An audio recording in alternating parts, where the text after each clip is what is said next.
नमस्कार, मैं निशा शर्मा आप सभी का स्वागत करती हूँ मेरी रसोई में।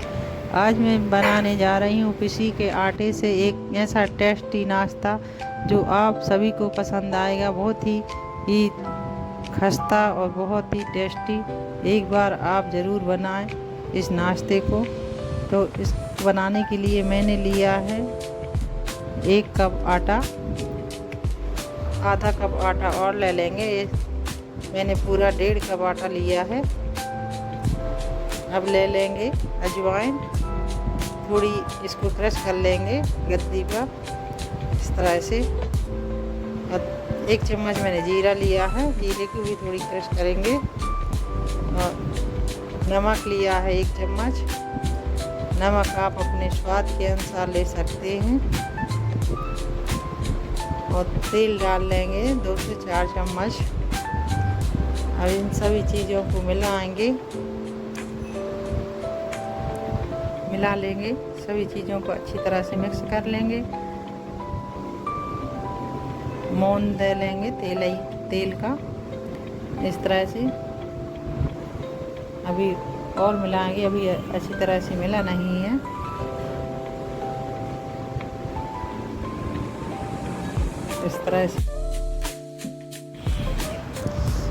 इस तरह से आटा लगा लेंगे। ना ही गीला रहना चाहिए, ना ही ज़्यादा कड़ा होना चाहिए। थोड़ा सा पानी और डालेंगे। अब अच्छी तरह से गूँथ लेंगे आटा को इस तरह से।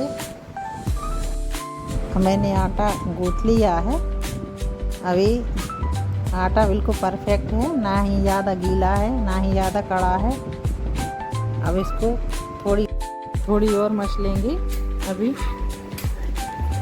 आटा को सॉफ्ट करेंगे मसल के। ये अब परफेक्ट हो चुका है। ये ना ही कड़ा है ना ही नरम है। अब इसकी लोई बनाएंगे पट्टी पे रख कर इस तरह से। थोड़ी और मसलेंगे इसको। अब इसको लंबा करेंगे। अब इसकी बनाएंगे लोई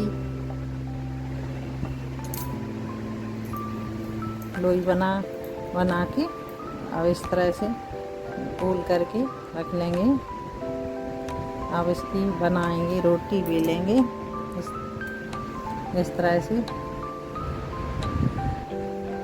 थोड़ा आटा और लगा लेंगे, थोड़ी और बेलेंगे। इसको थोड़ी पतली बनाना है क्योंकि ज़्यादा मोटी नहीं रहना चाहिए न ज़्यादा पतली होना चाहिए। मैंने इस तरह से बेल ली है। इसको तो रख देंगे साइड में। दूसरी लोई ले लेंगे, इसको भी बेल लेंगे इसी तरह से। इसको भी मैंने बेल ली है, इसको भी रख देंगे। फिर से लोई लेंगे और वापस उस तरह से बेल लेंगे। अब इसको भी रख देंगे। ये ना ही इसी तरह से सारी रोटियों को बना लेंगे। बेल के रख लेंगे एक साइड में इस तरह से। मैंने सारी रोटियां बेल ली हैं। अब इनको सही को साइड में रख देंगे। अब साटा बना लेंगे। इसके लिए मैंने 2 चम्मच आटा लिया है और 2 चम्मच घी ले लेंगे। इसके लिए घी थोड़ी जमा हुआ है, पिघला नहीं है, इसको थोड़ी मिलाने में समय लगेगा। इस तरह से मिलाएंगे। इस तरह से थोड़ी चम्मच से मिला लेंगे। साटा तैयार है। अब इसको रख देंगे साइड में। एक रोटी उठाएंगे, उसके ऊपर 1 चम्मच साटा डाल देंगे। चम्मच की सहायता से या उंगली की सहायता से इसको सारी रोटी पर फैला देंगे इस तरह से। अब इसके ऊपर 1 रोटी फिर से रख देंगे। अब फिर से साटा लगाएंगे। 1 चम्मच फिर से साटा डालेंगे और फिर से उंगली की सहायता से डाल लेंगे और फिर से रोटी डालेंगे और फिर से साटर लगाएंगे। ऐसे फिर से फैला देंगे वापस से, फिर से रोटी फिर से रख देंगे रोटी को। इस तरह से 4 या 5 रोटी को मैंने जमा लिया है। और एक रोटी और बिछा देंगे, इसके ऊपर लगा लेंगे इस तरह से। अब इसको थोड़ी बेल देंगे रोटी को, सभी रोटियों को थोड़ी थोड़ी बेल देंगे धीरे धीरे करके। ज़्यादा नहीं बढ़ाना है, थोड़ी हल्की सी जिसमें सेट हो जाए थोड़ी। अब इसको बाजू में रख देंगे। फिर वापस जितनी बची हुई रोटियों को हैं उसमें भी साटर लगा लेंगे इस तरह से। 1 या 1.5 चम्मच घी डाल के फिर से रोटी रख देंगे उस ऊपर। इस तरह से जमाते जाएंगे एक रोटी के ऊपर, उसके ऊपर साटा डालेंगे। सभी रोटियों को इस तरह से जमा लेंगे, फिर से साटा लगा लेंगे। या मैंने सारी रोटियों को ऐसे साटा लगा के जमा दी हैं। अब फिर से बेल लेंगे। इतने आटा की 8 से 10 रोटी बन गई और मैंने सभी को साटा लगा के बेल दी है। अब इसको काटने के लिए दोनों साइड से पलट देंगे, नीचे से भी पलट देंगे, ऊपर से भी पलट देंगे इस तरह से। अब इसको थोड़ा बेल लेंगे, इतना ही मोटा रहने देंगे, ज़्यादा पतला नहीं करना है। अब इसको फोल्ड कर देंगे इस तरह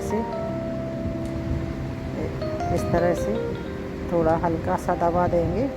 अब थोड़ा बेल लेंगे इसको इस तरह से, ज़्यादा पतला भी नहीं करना है, ज़्यादा मोटा भी नहीं रहना चाहिए।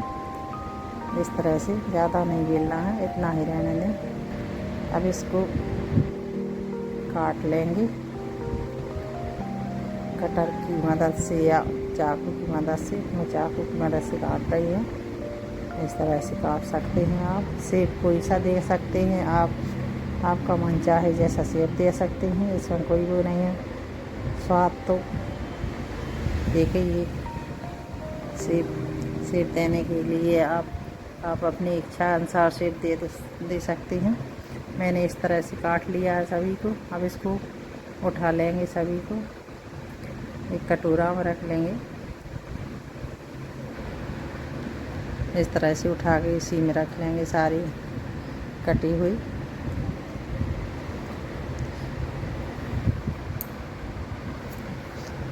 इस तरह से काट लिए मैंने। अब दूसरी रोटी को भी इसी तरह से काट लेंगे, या आप ढक्कन की मदद से काजू की शेप में भी काट सकते हैं। देखने में भी बहुत अच्छा लगता है काजू के शेप में। आप कोई भी शेप में काट सकते हैं। मैंने दोनों ही शेप में काट ली हैं। आप चाहे जो भी शेप में काटें। इस तरह से मैंने सभी को काट लिया है। अब कढ़ाई रखती है मैंने गरम होने के लिए। तेल गरम हो चुका है। अब इसमें तेल में डाल देंगे। आँच को मध्यम ही रखना है, ना ही तेज़ करना है ज़्यादा, ना ही कम रखना है। थोड़ी धीमी आंच पर ही सेकेंगे, जिसे खस्ता बनाना है। तेज़ में एकदम से तेज़ हो जाएंगी तो अच्छी नहीं लगेंगी, नरम पड़ जाएंगी। इसलिए मध्यम आंच में सेंकना है, जिससे वो खस्ता बनेगी इस तरह से। अब ये सिक्के तैयार है, इसको बाहर निकाल लेंगे।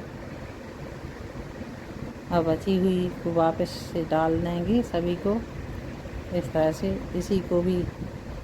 इसको भी इसी तरह सेंक लेंगे सबको अलट पलट के। ये भी सिक्के तैयार हैं, इसको भी निकाल लेंगे बाहर। ये बन के तैयार हो चुकी है। गैस बंद कर देंगे, सभी को निकाल लेंगे। ये देखिए बहुत ही खस्ता बनी है और खाने में भी बहुत टेस्टी लगती हैं। आप एक बार ज़रूर बनाएं और अपने परिवार में सभी को खिलाएं। आप चाहे तो 15 दिन के लिए या महीना भर के लिए स्टोर करके रख सकती हैं। ये बहुत ही अच्छी लगती हैं।